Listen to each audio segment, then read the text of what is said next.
রাজধানীর উত্তরায় বাংলাদেশ বিমান বাহিনীর যুদ্ধ বিমান বিধ্বস্তের ঘটনায় আগুনে দগ্ধ হয়ে এই প্রাণহানি নতুন করে আলোচনায় এনেছে দেশের বার্ন চিকিৎসার সীমাবদ্ধতাকে।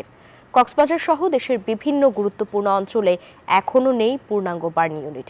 ঝুঁকি ও চাহিদা উভয় বিবেচনায় নিয়ে কক্সবাজারে burn and plastic surgery unit স্থাপনের দাবি উঠেছে। কক্সবাজার থেকে ইরফানুল হাসানের রিপোর্টে বিস্তারিত। রাজধানীর উত্তরায় বাংলাদেশ বিমান বাহিনীর যুদ্ধ বিমান বিধ্বস্তের ঘটনায় দগ্ধ হয়ে প্রাণ হারিয়েছেন ৩৪ জনের বেশি মানুষ, আহত হয়েছেন শতাধিক। এমন মানবিক বিপর্যয় দেখে নতুন করে আলোচনায় এসেছে দেশের অগ্নিদগ্ধ রোগীদের চিকিৎসার সীমাবদ্ধতার বিষয়টি।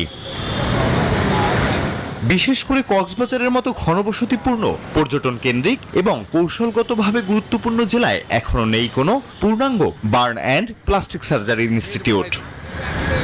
বান্ডেল থাকলে প্রতি সেনমানিতে টাকা বাঁচবে। বিকাশ সেনমানি বান্ডেল কিনে জিতুন প্রতি লেনদেনে। কক্সবাজারের মোট জনসংখ্যা প্রায় ৩০ লাখ, তার উপর ১৩ লাখের অধিক রোহিঙ্গার বাড়তি চাপ। প্রায় ঘটছে অগ্নিকাণ্ড, এসি বিস্ফোরণ, রান্নাঘর বা পর্যটন সংশ্লিষ্ট দুর্ঘটনা। তাই দগ্ধদের চিকিৎসায় জেলায় পূর্ণাঙ্গ burn and plastic surgery unit স্থাপনের দাবি জেলাবাসীর।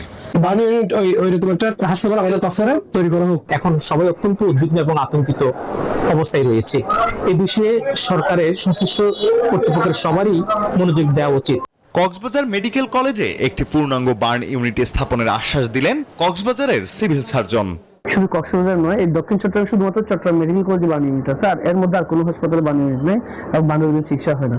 তবে ছোটখাটো যদি ফার্স্ট ডিগ্রি কেউ পড়ে যায়, একটা হাত বা হালকা পাতলা পড়ে গেলে সেটা চিকিৎসার ব্যবস্থা কক্সবাজার সদর হাসপাতালে আছে। স্বাস্থ্যসেবায় অবকাঠামোগত সম্প্রসারণের জন্য ইতোমধ্যে পদক্ষেপ হাতে নেওয়া হয়েছে বলছে জেলা প্রশাসন। আমাদের যে কক্সবাজার মেডিকেল কলেজ হসপিটাল, সেটিও সম্প্রসারণ সহ নানাবিধ সুযোগ সুবিধার কথা আমরা আবেদন করেছি বলে আমরা ইনশাআল্লাহ পাবো।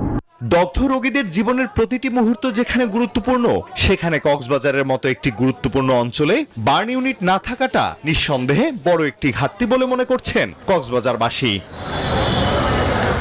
Desk report, news 24।